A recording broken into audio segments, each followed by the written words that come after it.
সুপ্রভাত বন্ধুরা, তোমাদেরকে জানাই আমার চ্যানেলের পক্ষ থেকে অনেক অনেক শুভেচ্ছা এবং ভালোবাসা। সকালবেলাটা শুরু হলো কাজের মধ্যে দিয়ে, তবে আমি কাজ করছি না, আমার মা কাজ করছে। এই দেখো, মেয়ে জামাই খাবে বলে রুটি করছে। এই হলো মা। বাড়িতেও যেমন কাজ করে তেমনি মেয়ের বাড়িতে এসেও বসে থাকছে না, জানে মেয়ের শরীর খারাপ, কিছু তো টিফিন করছে ওই জন্য। তারপরে আমি মাকে বললাম, দাও তো কুলেখাড়া শাকগুলো বেছে দিই, কুলেখাড়া রস করবে, আর বেছে রাখলে না রসটা করতে সুবিধেও হয়।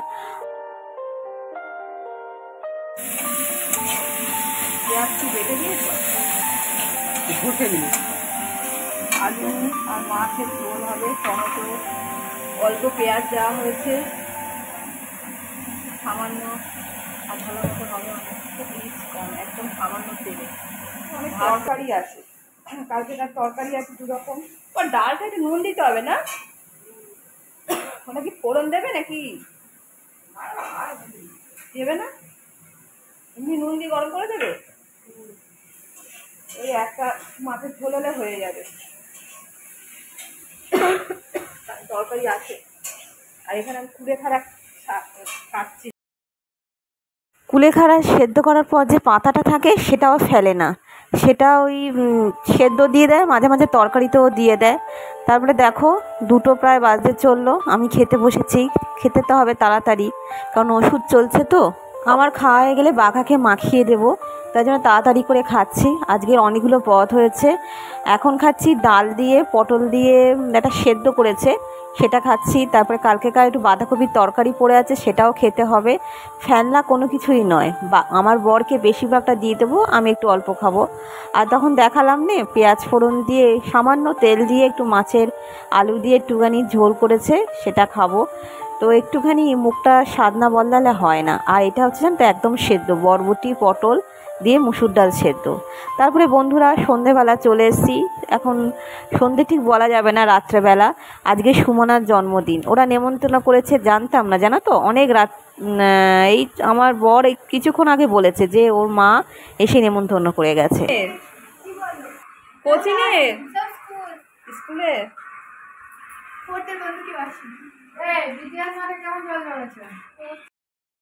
আমি বলছিলাম যে এই বন্ধুরা, অনেক বন্ধু এসছে তো, তা আমি বলছিলাম যে এটা স্কুলের বন্ধু না কোচিংয়ের বন্ধু।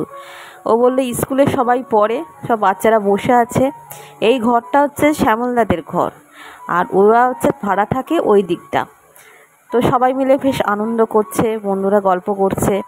আর এই দেখো আমাদের রিক বাবা কি করছে, মানে সুমনার ভাই, দিদির জন্মদিনে কেক কাটা হচ্ছে, ও ফোনে তুলছে কেকটা, বেশ ভাল লাগছে। আর দিদি কি ভাই বোন যতই ঝগড়া অশান্তি করুক, দুজনের মধ্যে কিন্তু খুব মিল। হ্যাপি বার্থডে টু, মাকে দে, মাকে দে, মাকে দে। মা চলে যায় কেন করে? সুমনা কেক কেটে কেটে থালায় করে সাজিয়ে সবাইকে দিচ্ছে, বেশ আনন্দ হচ্ছে। মেয়েটা সকাল থেকে বলে গেছে জেঠিমা কিন্তু যাবে কিন্তু। তো আজকে খুব ভালো মেনু হয়েছে রাত্রেবেলা, জানো তো, বিরিয়ানি হয়েছে। কিন্তু দুঃখের বিষয়, আমার শরীর তো ভালো নেই, ঘি দিয়ে পুরো বিরিয়ানি, তো সেজন্য বললাম আমি বিরিয়ানি খাবো না, তো জেঠুর জন্য পাঠিয়ে দিস। তো অনেক রাত কই দেখি, ভূত লাগছে পুরো, একদম ভূত। ভালো করে মুখটা ক্লিন কর। বন্ধুরা পরের দিনে এলাম সকালবেলা, আমার বর হচ্ছে গোপালকে উঠিয়ে দিচ্ছে। ও এখন নিত্য নৈমিত্তিক ব্যাপার, ওটা গোপালটা ওর উপরই নির্ভর করে আছে, কারণ আমার যা হয়েছে শরীরে, আমি তো পুজো দিতেই পারবো না, যতদিন না অপারেশন হচ্ছে না এটা করতে পারবো না। তো মেয়েলি সংক্রান্ত ব্যাপার জানো তো, এটাই হয়েছে। আর শরীর ভালো নেই, ওই জন্য রিস্ক নিলাম না। এখন যাচ্ছি বাঘাকে নিয়ে ডাক্তারখানায়। আমি ভেবেছিলাম আমি হয়তো যেতে পারবো না, কারণ আমার শরীর তো খুব দুর্বল, কিন্তু আমাকে যেতে হবে। আমার কুকুর যেহেতু, কারণ বাইকে নিয়ে যাব, পেছনে যদি একটা কেউ সাপোর্ট না থাকে তোর বাঘা তো পড়ে যাবে। ওই জন্য আমি বললাম চলো নিয়ে যাই, কারণ কেন তো খুব ভয়ের কারণ ঘটেছে। সকালবেলা ঘুম থেকে উঠে দেখি কালো কালো বমি পুরো দরজার ওখানে পড়ে আছে। বমি ঠিক ঠাউর করতে পারছিলাম না, ওরকম বমি এর আগে ও করেনি, তাই খুব ভয় পেয়ে গিয়েছিলাম। তারপরে আমার বরকে ফোন করেছিলাম, ও তো কাজে ছিল, অনেক ভোরবেলা বেরিয়েছিল। ও তখন থেকে বলল যে হয়তো লোশনটা কালকে দিয়েছিলাম লোমে ওঠার জন্য, একটা লোশন আছে ওর, সেটা খেয়ে হয়তো কালো বমি করেছে। কিন্তু তা হলেও রিস্কটা নিলাম না। আজকে শনিবার আর রবিবার তো বন্ধ থাকবে ডাক্তারখানা, ওই জন্য বললাম চলো আজকেই নিয়ে চলো, কারণ অবলার জীব বলো, ওর কিছু হয়ে গেলে আমরা তো মরেই যাব। আর কি রোগা হয়ে গেছে দেখো, 16 কেজি ওজন হয়ে গেছে, 22 কেজি হয়, 16 কেজি মনে হয়ে গেছে। বুঝেছো কেমন রোগা হয়ে গেছে বাবলাটা, লোম টুম উঠে, এই দেখো লোম পুরো ঝরঝর ঝরঝর করে পড়ছে, এই জন্য জামাটা এটা পরে নিতাম, কারণ আমার গায়ে তো ভর্তি হয়ে যাবে লোম। বসো বসো বসো, আমি বসছি। প্রচুর লোম, ঘুমে স্নান করে যেতে হবে। ও কিন্তু জানে যে কোথায় যাবে, তা হলেও কিন্তু ঠিক বাইকে উঠে পড়ে। তো লোম এত উঠছে না, কিছু করার নেই, এই সময়টা একটু লোম ওঠে, ওষুধ দিলে ঠিক হয়ে যাবে, ওই জন্যই আমি এই ড্রেসটা পরলাম। তারপরে দেখো বন্ধুরা, আমার সেই প্রিয় জায়গায় চলে এসেছি। এখানে আসলে কিছুতেই বাড়ি যেতে ইচ্ছা করে না, কি সুন্দর দেখো পরিবেশটা, ডাঙায় উঠে যাবে জলটা, এমন অবস্থা। ওই দেখ আরেকজন, দেখ কি হলো, চিৎকার করছে কেন তুমি এখন? হ্যাঁ, পুকুরের অবস্থা দেখো, টইটুম্পুর হয়ে গেছে। এই দেখলাম আসবে এখানে, নিয়ে চলে আস, এখানে বস। ওই দেখো ওইখানে দাঁড়িয়ে আছে, আর আমি ওকে ডাকছি যে এইখানে বসো বঞ্চ, ওইখানে দাঁড়িয়ে দাঁড়িয়ে না থেকে। বাঘা কিন্তু এই ডাক্তারখানা আসলে খুব ভয় পায়, কিন্তু ও কিন্তু কথা শোনে। যে আমি বললাম যে এদিক দিয়ে চলে আসো, কারণ এইখানটায় বসে থাকলে না বেশ ঠান্ডা ঠান্ডা হাওয়া দিচ্ছে, আর বেশ ভালো লাগে এই জায়গাটায়। তারপর অনেকক্ষণ বলার পর তারপরে এলো।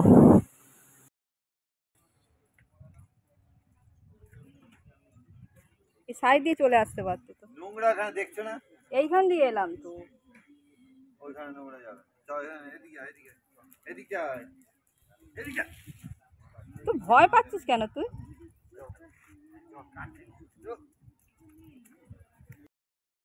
এই জায়গাটা খুব পরিচিত বা উন্নত জায়গা, কারণ এই যে দিঘিটা দেখতে পাচ্ছ, ওই দূরে দেখা যাচ্ছে মন্দির, সেখানে খুব নিত্য নৈমিত্তিক প্রতিদিন পুজো হয়। তো হচ্ছে শ্রাবণ মাস পড়ে গেছে, তো আজকে যেহেতু শনিবার, প্রচুর ভিড় মন্দিরে। ওই দিকে পড়েছে হচ্ছে কলেজ, সেখানে সব ছাত্রছাত্রীরা ওখানে বসে থাকে, একটা লেক টাইপের বলা যায়। এত সুন্দর ওয়েদার না এখানটায়, এমনি কোনো পাখার দরকার হয় না, নির্মল বাতাসে মন একদম ভরে যায়। আর যদি বিকালবেলা এখানে একটা ঘোরার পক্ষে এত সুন্দর জায়গা, যদিও এটা ব্লক অফিস বিডিও অফিস আছে না, তার সঙ্গে সঙ্গে আছে, একটা রুল মেনটেন করে, মানে ছন্ন ছাড়া নয়, একটা নিয়ম মাফিক একটা টাইমে পুরো গেট দিয়ে বাউন্ডারি দিয়ে ঘেরা, একটা টাইমে খোলে, আবার যখন অফিস বন্ধ হয়ে যায় তখন আবার এই 5টা 5:30টার দিকে এখানে পুরো এরিয়াটা বন্ধ হয়ে যায়, মানে ওই গেট পড়ে যায়। এখানে বিডিও অফিস, তারপরে জেলা প্রশাসন, অনেক কিছু অফিস রয়েছে, আর এটা পশু চিকিৎসালয়। এরকম দেখি মুখটা দেখি, বাবা রে, ও গায়ে হাত দিলে কিছু বলবে না, আমাদের রেগে যায়। হ্যাঁ হ্যাঁ হ্যাঁ, অনেকে আছে গায়ে হাত দিলে কিছু করে না, বেশিরভাগই গায়ে হাত দিলে কিছু করে না, আমাদের তো আবার বিগড়ে যায়, গায়ে দেওয়া যায়। অন্য কেউ মানে অপরিচিত কেউ হায়ার দিলে কামড়ে দেবে তাকে। আমার বাঘা তো বাঘা, ওর চরিত্রের মধ্যে একটা স্বতন্ত্রতা কাজ করে, মানে ও কেউ যে টাচ করুক, কেউ চটকাক, ওটা ঠিক পছন্দ করে না। যখন একটু আদর খাওয়ার ইচ্ছে হয় তখন এসে একটু গড়াগড়ি খায়, মানে একটু আদর করতে হবে, কিন্তু সব সময় যে নেগড়া হয়ে থাকবে বা ওই কেউ আসলে তাকে এসে আদর করবে, মানে ওই রকম নয়, নিজে নিজে থাকতে একটু ভালোবাসে। আর ও কিন্তু হিংস্র নয়, ও কিন্তু খুব খুব মানে খুব ভালো, সহজে বাচ্চাদেরকে খুব ভালোবাসে, কিন্তু ওদের কাছেও ঘেঁষতে দেয় না। দিঘিতে কিন্তু এত জল থাকে না, যেহেতু বর্ষা হয়েছে না, আর একটুখানি বৃষ্টি হলে এই মাটির সঙ্গে পুরো রাস্তা, পুরো পুকুর আর রাস্তা সমান হয়ে যাবে। কতটা জল দাঁড়িয়েছে দেখো, আর কচুরিপানাগুলো ফাঁক দিয়ে বেশ ভালো লাগছে।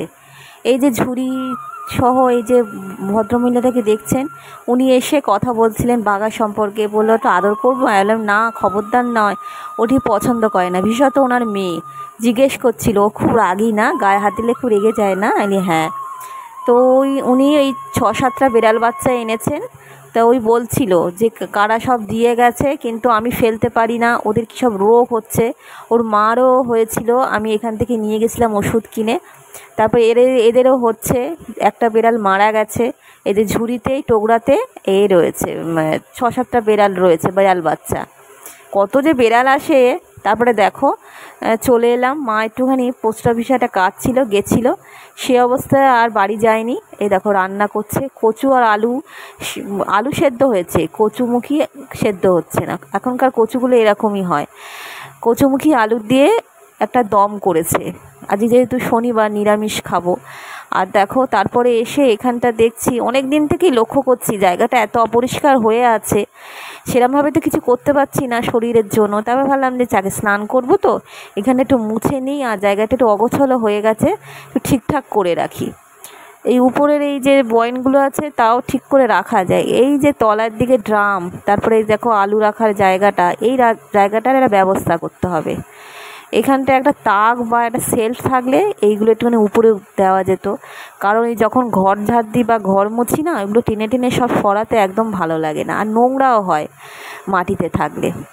তো দেখো এগুলো সব পরিষ্কার করে এই জানলার এইখানে এই যে গ্রিলটা, এটাও কাপড় দিয়ে মুছেছি, ঝুলগুলো সব পড়েছে সেগুলো ঝাড় দিয়ে। আর এই বয়েনগুলো ধুলো হয়ে আছে, উপরে স্তর পড়েছিল, সেইগুলো ভালো করে ধুয়ে নিলাম। আবার যখন ঠিক হয়ে যাবে তখন একদম ডিপলি ক্লিনিং করব ভেবেই রেখেছি। ফ্রিজটা যে কতদিন পরিষ্কার করা হয় না, ওটাও ভালো করে পরিষ্কার করতে হবে, দেখি এর মধ্যে করতে পারি কি না। তারপরে এই যে পরিষ্কার করে নিচ্ছি, এখানটা নোংরা হয়ে গেছে, সকালবেলা একবার ঝাড় দিয়েছি এক প্রস্ত, আবার ঝাড় দিচ্ছি। এই ঘরটা তো একবার ঝাড় দিয়েছিলাম, আবার মনে হলো ধুলো ধুলো, সেটা ঝাড় দিয়ে একটা বালতির জলেই সমস্ত ঘর এই বারান্দা মোটামুটিভাবে মুছে নেব। সেরমভাবে মুছছি না, কারণ এই কল টিপে টিপে, টিউবকল তো মানে পাম্প করা ছেড়েই দিয়েছি, কারণ শরীর বুঝে চলতে হবে। আর বাঘার যে লোম উঠছে না, ঝাড়টা দিলে হবে না, দুবার ঝাড় দিতে হচ্ছে। তো লোম উঠছে টা রেহাই, সে কুকুরটাকে এই সোফাটা মোটামুটি খাটটা এরকম আছে, ওই থাক যেরকম আছে আছে, ঝাড়টা দিয়ে দিই, কারণ আমার শরীর তো ভালো নেই। তারপরে এই বারান্দাটা ঝাড় দিয়ে করে স্নানটা করে নিই। 1:30 বাজে চললো। আবার দেখো সকাল থেকে এত রোদ্দুর, আবার মুষলধারে বৃষ্টি শুরু হয়ে গেছে। বৃষ্টি হচ্ছে, একবার রোদ্দুর উঠছে, হাওয়া দিচ্ছে, রোদ্দুর উঠছে। আমাদের কাছে ফুল আছে, ফুল ফুটে আছে, কিন্তু কে তুলবে? কেউ তোলার লোক নেই। আর বাবলা সেই শুয়ে আছে, একটু গাটাগুলো একটু মুছিয়ে দিতে হবে, হসপিটাল থেকে এলো তো। আর কি বলো তো, এত লোম উঠছে, রান্নাতে করাতেও রান্না করতে করতে পেয়ে যাচ্ছে মা, সেগুলো সব দেখে শুনে ভালো করে রান্না করতে হচ্ছে, নাহলে এই সব লোম যদি একবার পেটে যায় দেখতে হবে না, কিছু করার নেই। আমার বাবলা তো আগে, ওকে আগে দেখতে হবে, তো হলে হবে, সাবধানে চলতে হবে, এটাই ব্যাপার। লেখা আছে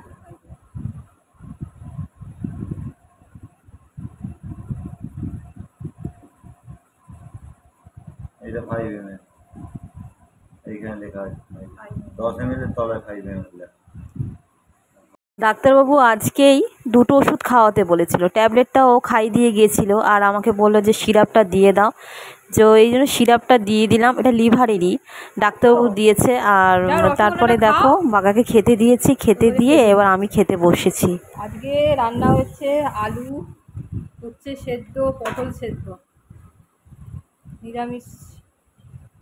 আর এইখানে আছে ঢেঁড়স আলুর তরকারি, মানি এসছে। এখানে করেছে হচ্ছে কচুমুখী আলুর ডালনা।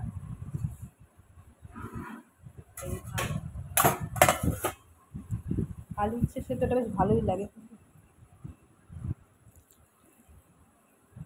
বাবলা, তুমি কি খাবে? ভাত খাবে? ওকে যা খেতে দিয়েছিলাম ওর পেট ভরেনি, তা আমি বললাম যে দাঁড়া আমি খেয়ে নিই, খেয়ে নিয়ে আবার একটু মাছ দিয়ে মাখিয়ে দেবো।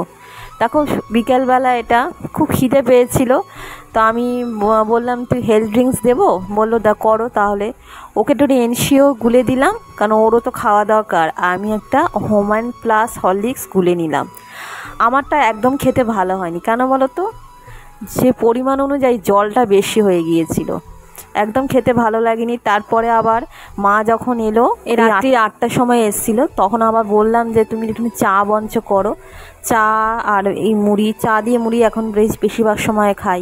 মাঝে মধ্যে একটু বিস্কুট খাওয়ার ইচ্ছে হলে খাই। আগে যে পরিমাণ খেতাম না চা, সেটা কমে গেছে। আর একটা রসগোল্লা ছিল, আমার বরকে বললাম খিদে পেয়েছে যখন, রসগোল্লা খাও আর এনসিওর দিয়ে খাও। লাগে এটা কি পারেও বটে, মিষ্টি রস দিয়ে এনসিওর খাচ্ছি।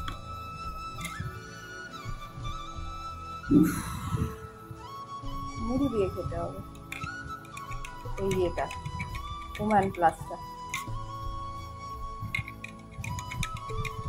ঘরে যাই খাই। আমাদের শোয়ার ঘরে একটা আছে ক্লক, আর এখানে ডাইনিং রুমে একটা আছে, কিন্তু এই যে ঘড়িটা, এটা খুব মানে ডিস্টার্ব করছে অনেক দিন ধরে।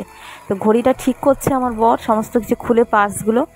আর মা বলছে রাত্রেবেলা তোরা কি খাবি বল, আজ নিরামিষ যেহেতু। আমি বলছি যে আলু ভাজো বঞ্চ, আলু ভাজা একটু বেশি করে করো, তুমি একটু বাড়িতে নিয়ে যাবে আর আমরাও খাবো। আলু ভাজা চাই থাকলে আর কিছু লাগে না। আমার বর তো এই আলু ভাজা দিয়ে আজকে রাত্রেবেলা ভাতটা খেয়েছিল, তরকারি পড়েছিল তরকারির মতো।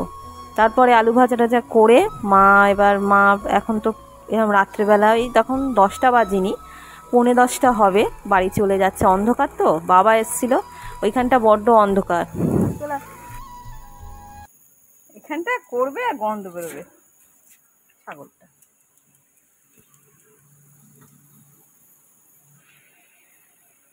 আচ্ছা ওখানে গিয়ে শুকছি, খিদে পেয়েছে বাবা, দিচ্ছি খেতে দিচ্ছি।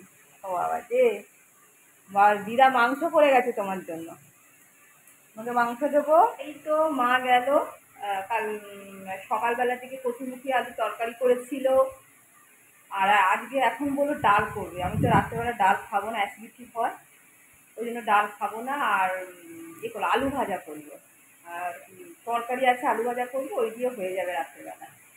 আর বাঘার জন্য মাংস এনেছে, মাংস আমি সেদ্ধ করে দিয়ে গেল, খাবে বলে কিছুই করতে দিচ্ছে না, এই ব্যাপার। আর এইখানে এই চাবি, আমার কর্তা এক্ষুনি বেরোলো এতে ক্যারাম যা থাকে রাত্রেবেলা, আর চাবিটা দিয়ে দিই আমি। এই হলো, এবার একটু পরে, এখন কত 9:20 বাজে, একটু পরে খাবো, যাকে খেতে দিয়ে দিও, খিদে পেয়েছে একটু। ভিডিওটা এখানেই রাখছি, আবার দেখা হবে নতুন একটা ভিডিও নিয়ে। এই এখানে বসে টিভি দেখছিলাম, টিভিতে কাজ আছে সেটাও আপনি করছি। আসলে কী বলো তো তোমাদেরকে, যে হয়েছে, মানে শরীর তো ভালো নেই, নিজেও সেরকমভাবে কাজ করছি না, তারপরে এডিটও করতে হবে, এই জন্য সেরকমভাবে ব্লগ দেওয়াও হচ্ছে না, এডিটের ব্যাপার আছে। আর যে সমস্ত ব্লগ তোমরা পাচ্ছ সেসব পুরনো ব্লগ, কিছু করার নেই বন্ধুরা, একটু অ্যাডজাস্ট করে নিও, কারণ আমার শরীর সত্যি ভালো নেই। আমার হাতে আরও অনেকগুলো ব্লগ আছে, ওই জন্যই ছাড়ছি। ও হ্যাঁ, আর একটা কথা, বাঘাকে নিয়ে গিয়েছিলাম ডাক্তারখানায়, ওকে ওষুধ দিয়েছে ডাক্তারবাবু, ওকে এত ভালোবাসে, ওকে ভালো নয়, ডাক্তার কাছে ওষুধ থাকলে এমনি পশুতে খুব লাভ হয়, খুব ভালো অমায়িক লোক। তা ওর জন্য আমাকে তার কিনতে হয়নি, একটা পেট লিভারের একটা ওষুধ দিয়েছে, ওটা আজকে খাইয়েছি। তারপরে আর একটা দিয়েছে বমি হওয়ার জন্য, কালকে আর খাওয়াবো, পরশু দিন খাওয়াতে পেরেছে, মানে খুব ওভার ডোজে মনে হয়। তো বলছে খাইয়ে তারপরে কটা ওষুধ লিখে দিচ্ছি, সেইগুলো কিনতে হবে, সেটা কদিন পরে করছি। মানে ও তো অতটা ওষুধ খেয়ে হজম করতে পারে না, বয়স হয়েছে তো, ওই জন্য রয়েছে হয়ে অল্প অল্প করে খাওয়াবো। তো চলো বন্ধুরা, ভিডিওটা এখানেই রাখছি। তোমাদের বললাম এটা আগে, তোমরা ভাববে যে কিছু বললাম না, বাঘার কি মানে অবস্থা, ও তো আমার মানে সদস্য, তাই না বাবলা? আর এই আর পোকার কথা বললাম, কিছু ট্রিকের কথা কিছু করার নেই, কারণ এই ওয়েদারে হবে, খুব লোম উঠছে। আর ওই যে যন্ত্র আছে, ওর থেকেই প্রথম দিকে এসছে, বাইরে যায় ঘাসে ঘাসে থাকে। তা আর কথা বাড়াচ্ছি না, তা ব্লগটা এখানেই রাখছি, আবার দেখা হবে নতুন একটা ভিডিও নিয়ে তোমাদের সঙ্গে। টাটা, তখনকার মতো, এখনকার মতো। তোমরা ভালো থেকো এবং সুস্থ থেকো। টাটা বন্ধুরা।